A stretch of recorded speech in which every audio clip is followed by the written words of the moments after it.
Hello! Hello, beautiful people!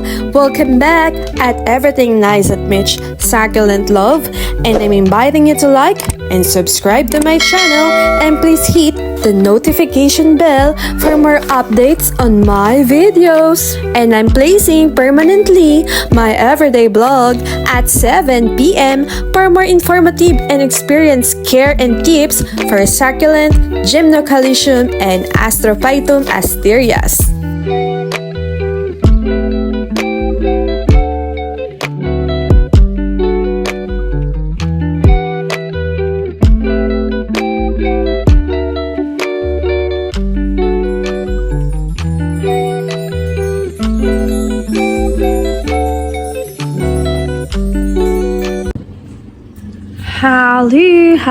Hello with the fish on the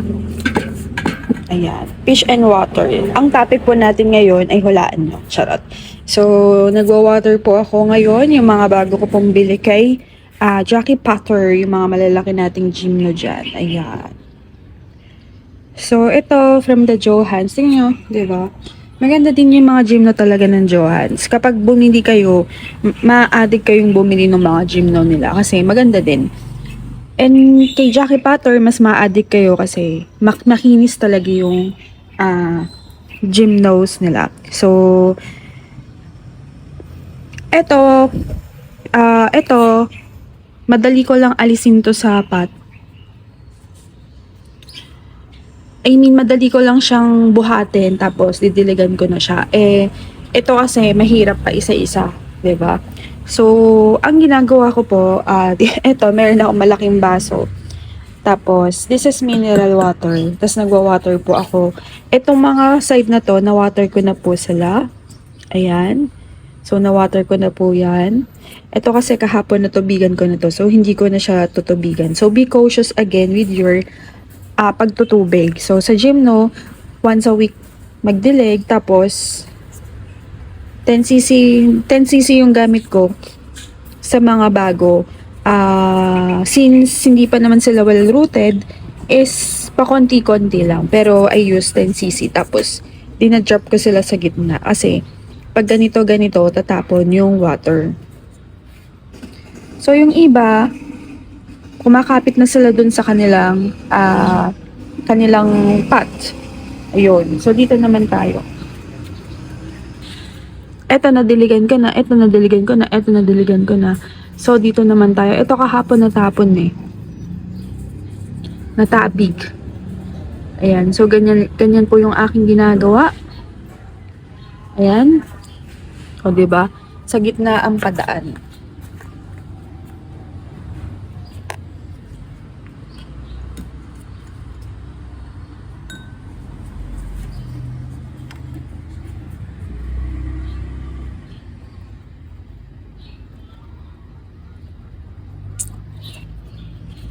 Ayan. Diba, manuhan? Hirap naman. Sarap.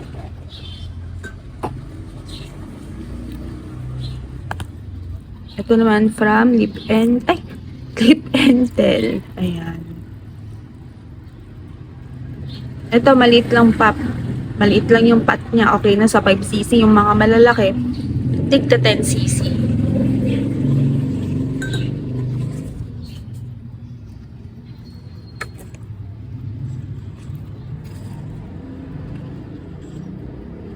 Oh, hindi na shoot. Siyempre, gawan mo ng paraan.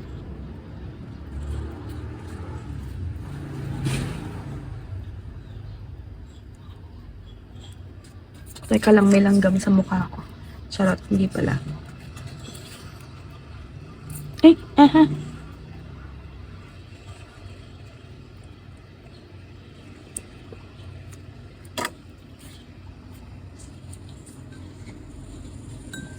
May namaalam pala ako na yung olive, yung wala pang ugat. Hindi ko na siya kasi na-monitor eh. So, ayun, nag-goodbye na siya. Okay lang naman.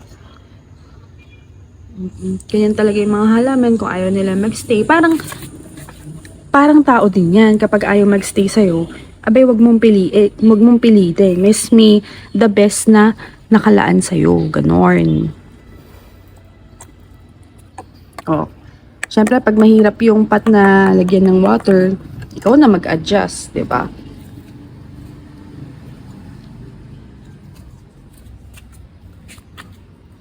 So, sorry, liko-liko tayo. Oh, tumatapon, 'di ba? Kailangan mo nga talaga ng syringe pag ganito. O kaya palitan mo yung pot.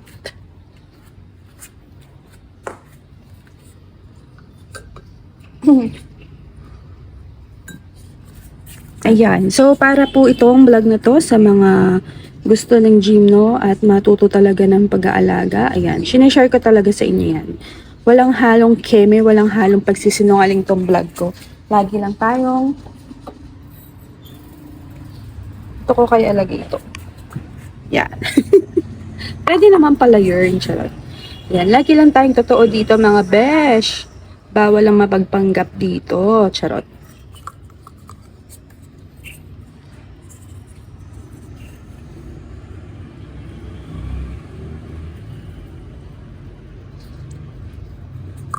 So again, hindi pa sila well-rooted dahil 1 week pa lang sila. So magto 2 weeks na sila. Ayan, pag malaki pat mo, be cautious with your soil mix and your watering technique. Ay, ano pa yan? Saan po makakabili ng ganyang tawag po dito, syringe, 10cc po. Yung pinakamalaki kasi, 50cc. Pero mura lang na may ganito, baka 20 lang naman. Makakabili naman kayo sa butika. Teka lang. Tingnan ko lang kung ano na to. Oh. Well-rooted na siya, guys. It's been 5 days pa lang. Well-rooted na siya. Ang galing, oh. Oh, 'di ba? Pag napanood nyo kasi itong vlog ko na to, late na. Kasi nakapila-pila na yung vlog ko. Kasi gumagawa na ako ng marami everyday. Para may everyday kayong mapapanood. Diba?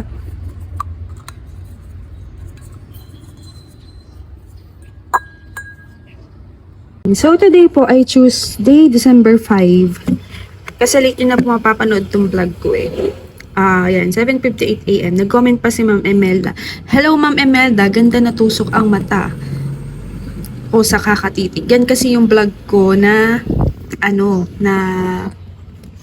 yung sa Living Gifts Nursery. Ayan. So, let's check po ha yung date.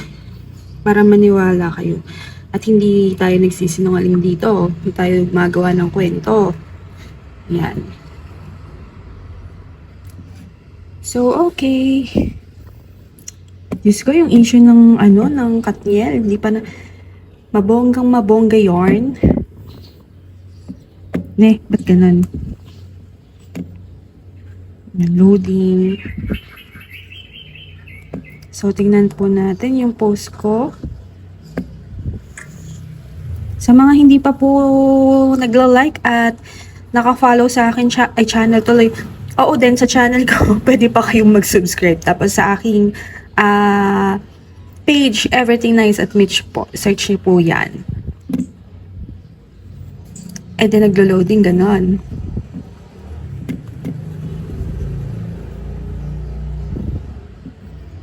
Napin lang natin yung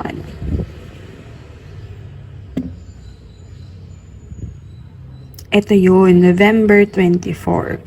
So, dumating sa akin to mga 2 days ago, November 23. Tapos naripat ko siya ng mga November 23. Hindi, ano ba? November 23 ko yata to na patted. Ayan. O basta sabihin na lang natin, sige, November 24. Then, December 5. O, ilang days pa lang. 25, 26, 27, 28, 29, 30. 1, 2, 3, 4, 5. O, diba? 11 days. Kapit na siya, besh. So, madali lang naman talagang pakapitin yung mga astro. Oo. Kapit na kapit. O, diba? Parang kabit ng asawa mo. Kapit na kapit. Ayan. Ito kasi yung nasa taas na iba yun.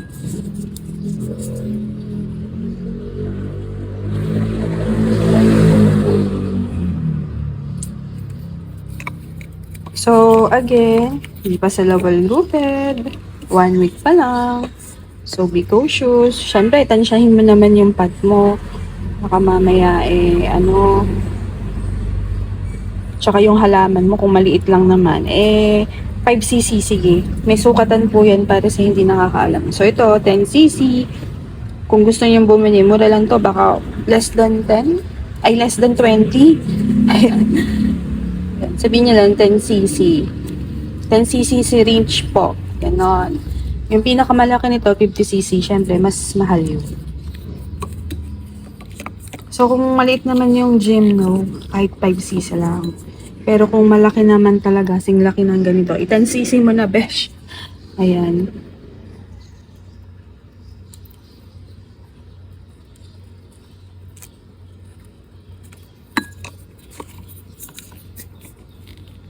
So, again ha, baka nanlalambot yung gymno mo.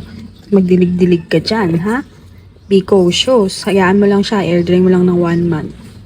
Nag-uugat yan. Basta gamitan mo ng magandang soil mix, yung may coco peat, may sphagnum moss. Tapos lagyan mo ng vermiculite para mas madaling mag-ugat, besh. Kung malambot ha, huwag kayong magtubig-tubig dyan. Just guess. Ayan. O kaya, pwede naman moist nyo yung soil. Tapos, iplangak nyo sa lupa, ha? At wag puro masyadong bato. Kasi pag puro masyadong bato, mahirapang kumapit yung ugat nyo. Mag-uugat, pero matagal. Mas mabilis yung, organic material. Ayan.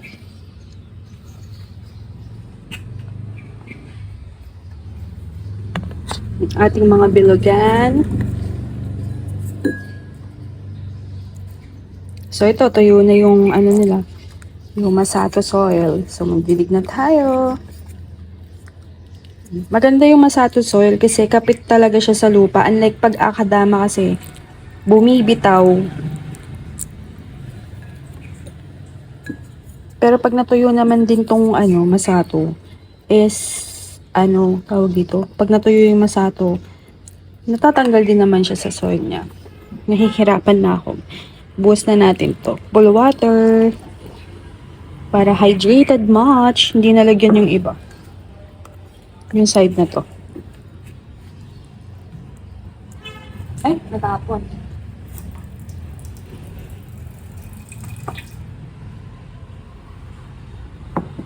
So again ha, mineral water po ginagamit ko. Yung may nabibili po na tig 25 pesos, yung may station, man tawag doon, water station, water refilling station, or whatsoever. Basta yung mga nakagalan, yung ganito lang ginagamit ko. Yung ganyan lang. So, ayan.